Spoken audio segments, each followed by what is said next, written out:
Subscribe because it is free. The docking siren screamed across Zintherian 7's orbital tradeport as the human vessel requested permission to land. Not an invasion, not an emergency, just a standard docking procedure.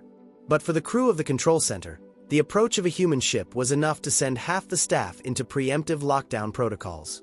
3 of the younger analysts immediately pulled out their emergency scripts for Terran Contact Protocol, Type 3 Risk Category. Station Supervisor Zrath clicked his secondary mandibles and exhaled through all 6 breathing vents. Put us on high alert. Red-amber hybrid. And for the star's sake, activate the warning display system. A towering screen above the docking bay lit up with blinking text in 23 galactic languages. Warning. Human aboard. Unpredictable species. Approach with intellectual caution. From the bay doors emerged one human. Female, average height by their standards, armored in a sleek black exosuit that carried more gear than seemed necessary. A neon orange patch was affixed to her chest plate with a bold caution triangle and a cheerful smiley face underneath. It read, "Warning. Subject may attempt solutions before understanding the problem." Supervisor Zrath quietly notified the diplomatic liaison. "Another one of those creative types, I suspect. We'll need cleanup bots ready in case she tries to optimize something." The human strolled in casually, chewing gum, no visible weapon raised, yet somehow projecting the atmosphere of a weapon about to choose a target. 2 young analysts watching from behind a console instinctively ducked as she waved at the security cameras. "Hey, nice hub you got here," she said, tossing a small snack cube into her mouth. "No one exploded yet. That's a good sign." Security Officer Bjarne, a 6-foot-tall insectoid covered in iridescent blue armor, stepped forward and extended a talon. "Name, rank, reason for visit." Corporal Jamie Lin. Sole Command Engineering Corps. Here for the tribunal. Big debate, labels and whatnot. Don't worry, I'm not here to tame any death beasts today. Bjarne paused. "You've done that before?" "Long story. Involved peanut butter. Let's not open that jar again." As she passed, her boots clicked audibly, despite the sound-dampening tiles beneath her. Somehow, she managed to radiate both extreme casualness and immediate potential danger. The aliens gave her a wide berth, some hiding behind structural columns as if she'd explode from joy or rage at any second. Zrath followed her movements on the internal monitors. "Do you understand how absurd this is?" he muttered to his assistant. "There are 1,700 known sapient species in the galaxy. We've never needed a species-wide caution label before." "Yes, sir," said the assistant, who once watched a human challenge a sentient lava creature to a chili eating contest and win. "But respectfully, this one might need 2. The tribunal was scheduled in 48 hours. The purpose: debate the repeal of Regulation 472.9b, commonly known as the Human Label Law. It had passed 77 cycles ago, shortly after humanity joined the Galactic Assembly and began causing a slow but steady existential panic. The regulation required any human visiting alien worlds to wear a visible warning label describing their most likely hazard vector: emotional, physical, or psychological. Humans claimed it was discriminatory. Aliens claimed it was survival. The diplomatic channels buzzed with chatter from both sides.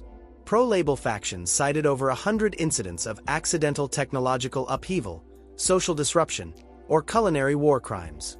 Anti-label advocates, mostly humans, argued that their species was just creatively adaptive. One particularly memorable case involved a human team posted to the water-rich moon of Polaris. The mission had been to build an algae filtration system. What the team actually built was a self-replicating water park powered by the moon's tidal shifts. Children from 7 alien species still visit every year. The filtration system, however, was never completed. Corporal Lin passed a row of vending machines and eyed a suspicious-looking blue cube labeled Pleasurable Nutrient Block. Flavor: unsure. She pressed a button, pulled the cube out, sniffed it once, then pocketed it. She noticed a group of curious alien diplomats watching from across the corridor and offered a friendly nod. "Don't worry," she called. "I haven't built a flamethrower in days." No one laughed. Meanwhile, in a quiet underground archive on the other side of the port, two Kriksathi record keepers were reviewing previous tribunal entries. Entry 48 to 13, the senior one read. Subject: Terran individual named Marcus Haynes. Incident type: recreational combat simulation misclassified as cultural exchange. The footage displayed a human dressed as a medieval knight attempting to joust a delegation of crystalline pacifists during a peace summit. When questioned, Marcus claimed it was historical education and super enriching for everyone involved. The pacifists, to their credit, had written him a thank you card for the adrenaline rush. Further down the list was the infamous nap incident from the diplomatic station on Arvox 3. A human ambassador, sleep-deprived and jet-lagged, had curled up in the corner of a royal negotiation chamber and taken a 2-hour nap while the royal family discussed territorial treaties. The family, misinterpreting the behavior as an ancient Earth custom of surrendering tension through vulnerability, signed a peace accord on the spot. Every entry seemed to confirm the same theme: humans didn't mean harm. They just had no idea what they were doing. And yet, somehow, things always worked out in their favor, or exploded spectacularly enough to be considered a cultural exchange. Back at the station cafe, Jamie Lynn sipped a fizzy drink that was slightly radioactive. The server, a pale feathered avian named Rick, observed her with a mixture of awe and apprehension. "Why?" Rick asked. "Do humans do all this?" Jamie leaned back in her chair and gave a tired grin. "Honestly, half the time we're just trying to survive. The other half we're trying to see what happens when we stop trying to survive and just mess with things." Rick blinked both sets of eyelids. "That's horrifying." Jamie shrugged. "That's humanity." Later that cycle, the Tribunal Committee released a preliminary statement. All delegates must prepare for human testimony with calibrated psychological filters, ear protection, and emergency override codes for unplanned social contact. One clause in the document caused particular controversy. It read, "Exposure to human presence may result in unintended enlightenment, emotional discomfort, laughter, confusion, and occasional pet adoption." Corporal Lynn received her copy, smiled, and pulled out a fresh caution patch from her backpack. Caution: approaches unknown with confidence and caffeine. Use at own risk. She attached it proudly. The galaxy had 48 hours to decide what to do with humanity. Jamie Lynn, and every other human like her, wasn't waiting for permission. The Tribunal's pre-hearing archive opened the next morning with a highlight reel of everything that had gone wrong since humans joined the galactic community. The archive system didn't even need editing. It just pulled headlines and testimony from the last 7 decades and let the chaos speak for itself. First case: the terraforming prank on Voltnax 9. A colony team of 7 humans was hired to calibrate a mild atmospheric buffer on the arid moon. Nothing extreme, just a temperature tweak and humidity lift. What they delivered instead was a fully oxygenated, photosynthetic biome complete with colorful trees that produced caffeine-infused bark and ground moss that played 90s Earth pop music when stepped on. When questioned, the team lead had only said, "The math got boring, so we made some creative calls."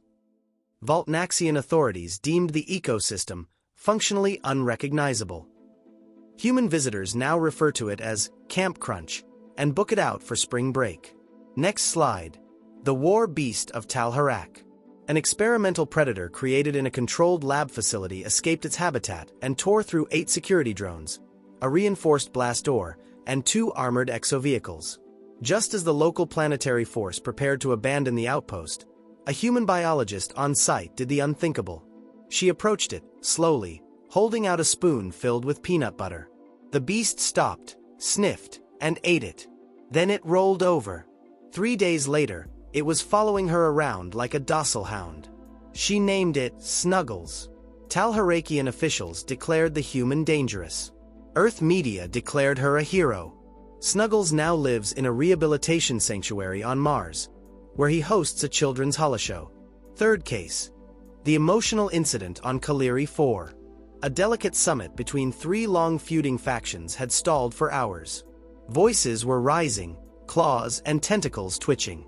Then, inexplicably, the human ambassador, an older man in his 50s, began crying.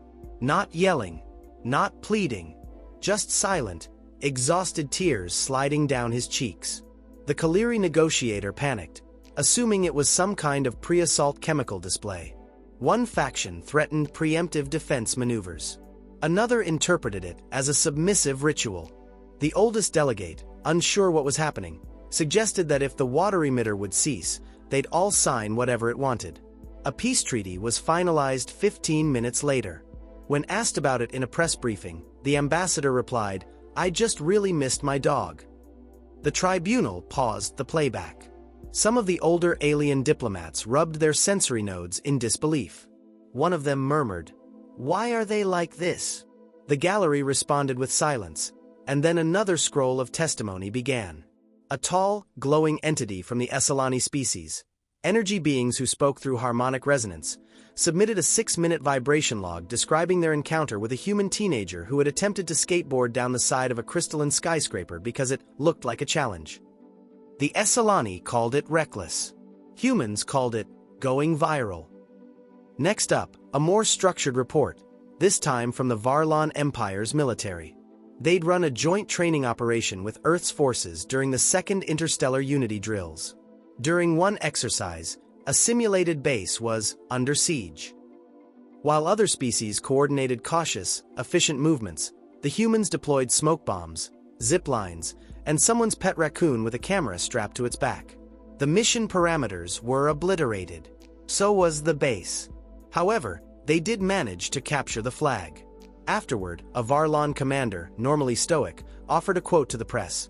"They fight like they've already died once and didn't care for it." The tribunal members reviewed an older diplomatic case involving food customs.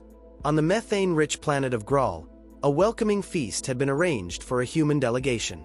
The humans were advised not to touch a particular dish made from fermented root bacteria, known to cause severe hallucinations in most carbon-based life.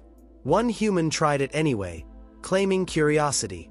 3 hours later, he was found standing on the roof of the embassy, singing an improvised ballad to the planet's twin moons while balancing a Grallian ceremonial vase on his head. No one was harmed, but the Grallians requested that all future Terran guests be supervised. Humans had an unsettling pattern of ignoring protocol, not out of arrogance, but out of a compulsive need to push boundaries, to understand the unfamiliar, to poke the impossible with a stick. The tribunal brought up the Zarnath Garden incident, where a human botanist accidentally created a sentient plant species by crossbreeding 3 decorative shrubs in a hydroponic lab. The plants, mildly telepathic and incredibly sarcastic, refused to be exterminated and instead applied for legal citizenship. Their first request as citizens was to start a podcast. A section of the record was labeled non-hostile but concerning behavior, including humans inventing fire dancing on an ice planet, one engineer installing Wi-Fi in a restricted alien temple, a human child on a cultural exchange building a soapbox rocket that broke orbit. The list was endless.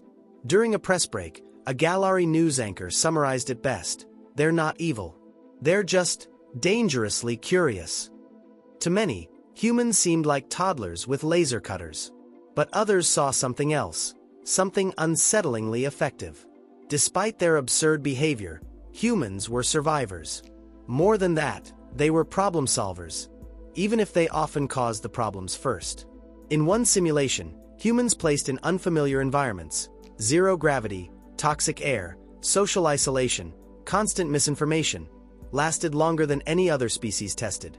When interviewed afterward, one subject simply said, "We thought it was a team-building exercise." Still, it wasn't all admiration. Back on Zintherian 7, as tribunal members reviewed this mountain of evidence, even some of the more liberal factions hesitated. One delegate leaned over to another and whispered, "If we remove the label requirement, who's responsible when something explodes?" To which the other answered, "It will explode whether we label them or not." In a last-ditch attempt to find balance, a Loxery intelligence expert had proposed a revised human rating system. Instead of banning them or over-labeling them, assign 3 tiers of caution. Tier 1, emotionally stable, highly trained, low caffeine. Tier 2, sleep-deprived, creative field agents. Tier 3, anyone from Florida. It was rejected for being speciesist and confusing. That evening, the tribunal meeting adjourned. No decision was made yet, but all members were instructed to meditate deeply, hydrate, and lock down all experimental labs just in case. Corporal Jamie Lynn sat on the observation deck, watching stars roll by, sipping something glowing. Her badge now read, "Caution, will improvise. May succeed by accident." She wasn't nervous about the outcome. If the galaxy wanted a clean answer to the human problem, it should have asked a different species. 43 standard hours later, the Tribunal Assembly Hall was packed beyond capacity. Delegates from over 100 star systems squeezed into their pods. Some hovered, some slithered, some simply phased into the seats like ghosts made of bureaucracy. All of them were there for one reason: the human label law verdict. The human delegation arrived last. Of course.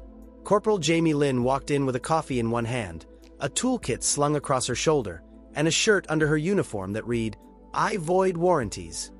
Her boots squeaked on the floor with every step, which was odd, because the floors were noise-dampened by design. Somehow, they still squeaked. No one asked why.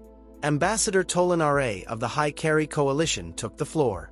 A bioluminescent aquatic philosopher encased in a pressurized hoverpod, he began with a tone that was meant to sound respectful, but came off more like the opening argument in a high-stakes hostage negotiation.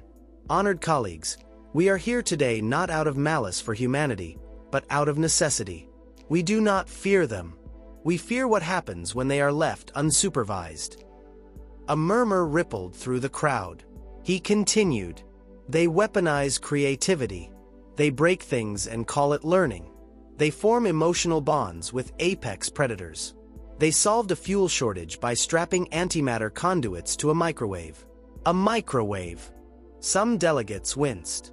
"Without guidance," he pressed, "humans are a danger to every protocol we've built over centuries. And they don't mean to be. That's what makes it worse." A few nods. One nervous tentacle tap. Even the Esselani, whose faces didn't exist, pulsed dimly in agreement. Then it was Jamie's turn. She walked up with no notes, no speech, just a crooked smile and the easy confidence of someone who had probably once restarted a dying star with duct tape and an argument. She looked at the crowd, then pointed at the massive banner that read, "Deliberation on Regulation 472.9b. Y'all spelled deliberation wrong in Galactic Basic," she said. A few gasps. One snort. 3 spelling correction bots blinked into existence, panicked, and began editing the banner mid-session. Jamie gave a satisfied nod. "See, you all fixed it. But you didn't notice the problem until someone broke the pattern. That's what we do. Humans." She set her cup down. "We don't fit. We don't pretend to. You think we're dangerous, unstable. Sure, we are. But we're also the only species here that looks at the impossible and thinks, what if we just try anyway?" A furry ambassador from the Brawl Confederacy chirped something. A translator bot interpreted, "That attitude leads to extinction." Jamie smiled. "Funny thing about that. We keep not dying." The room was silent. She paced slowly. "You built this galaxy on order. We thrive in chaos. You rely on tradition. We create culture through rebellion. You want predictable allies. We're not that." Now the room was murmuring again. Jamie raised her voice slightly. "We're the species that made an AI cry from laughter. We're the species that turned an interstellar black site into a theme park. We're the species that tried to teach a neutron star to vibe. And we're still here. Not in spite of our chaos. Because of it." A panel of judges glanced at each other. Some scribbled notes. One just stared at her, baffled. She leaned in slightly. "You want to put a label on us? Fine. But ask yourselves this. What other species on this council needs one?" A rustle. She answered her own question. "None. Because we're the first species you've met that doesn't adapt to the universe. We make the universe adapt to us. That's terrifying. I get it. But it's also what makes us invaluable." A low hum began building in the room. Some delegates were nodding now. One was filming. Jamie paused, then added, "And look, I'm not saying we're perfect. We make mistakes. Big ones. Explosive ones. Emotionally complicated ones. But we own them. And we learn fast. She looked around. You've seen what happens when we're labeled. When we're told we're dangerous. We start believing it. We lean into it. We play the part. But when you trust us, even a little, we move mountains. A single voice interrupted. It came from a diplomatic pod hovering in the corner, half hidden in shadow. Name one. The voice belonged to High Envoy HYX, representing the Draxel cluster, famous for their disdain of all things inefficient, emotional, or loud. They had opposed Earth's entry into the assembly from day one. Jamie didn't blink. Remember the pandemic on Gorlith Prime? When your entire population was being wiped out by an evolving neural parasite. Murmurs. Several heads turned. Your scientists gave up. You sealed the cities. We sent in a field medic named Rosung Nguyen. No weapons. No backup. Just a backpack and a theory. Now the room was listening. She found a solution using fermented earth bacteria, cricket protein, and a children's toy called a boppet. She cured your entire planet in 36 hours. A beat of silence. She didn't wait for permission. She didn't follow protocol. She just fixed it. Because that's what we do. And no label told her how. There was no applause. Just stillness. Then came the rebuttals. An amphibious delegate from the journey claimed that without warning labels, humans would spiral into reckless disasters. A cybernetic voice from the Mechari Empire argued that Earth's chaotic adaptability threatened galactic equilibrium.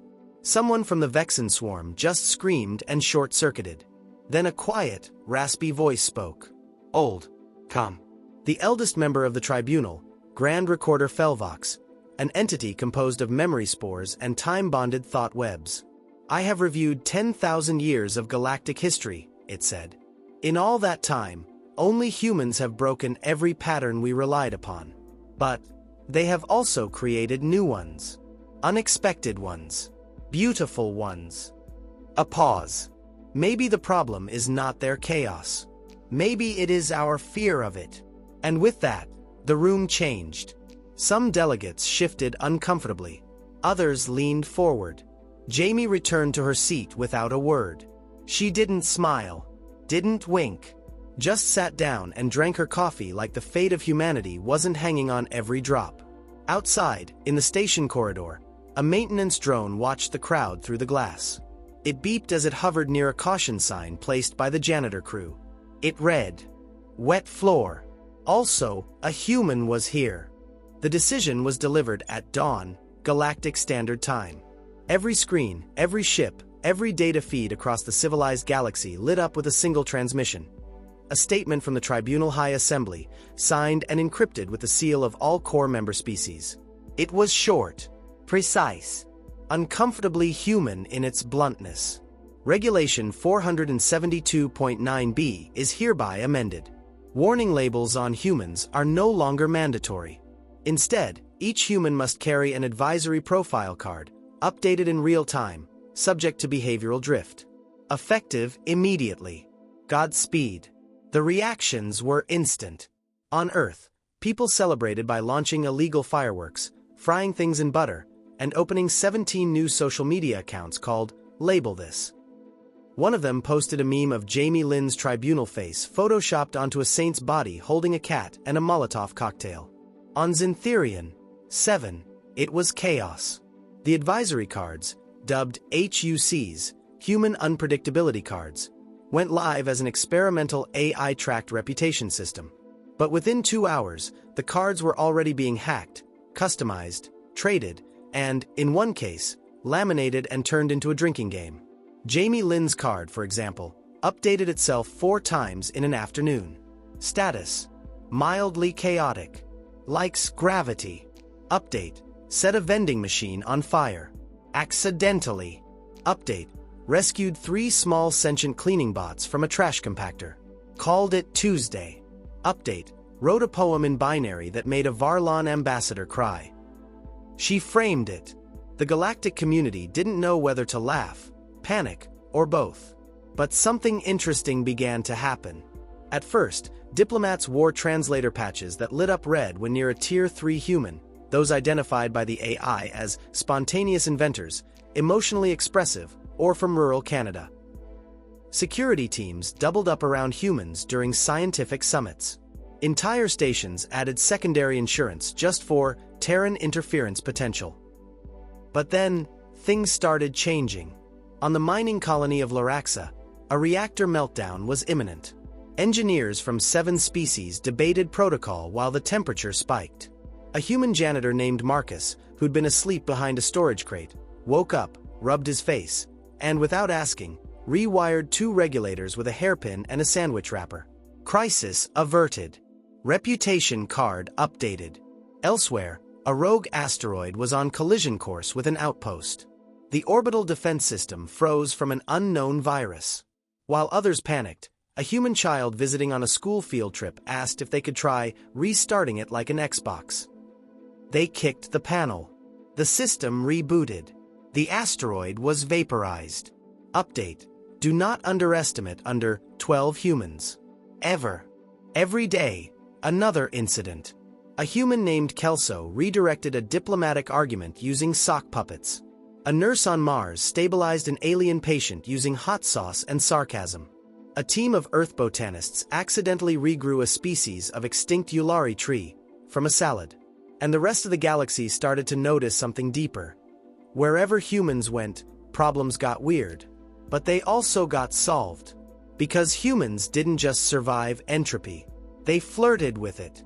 In a galaxy governed by protocol, they brought chaos, and then made that chaos work.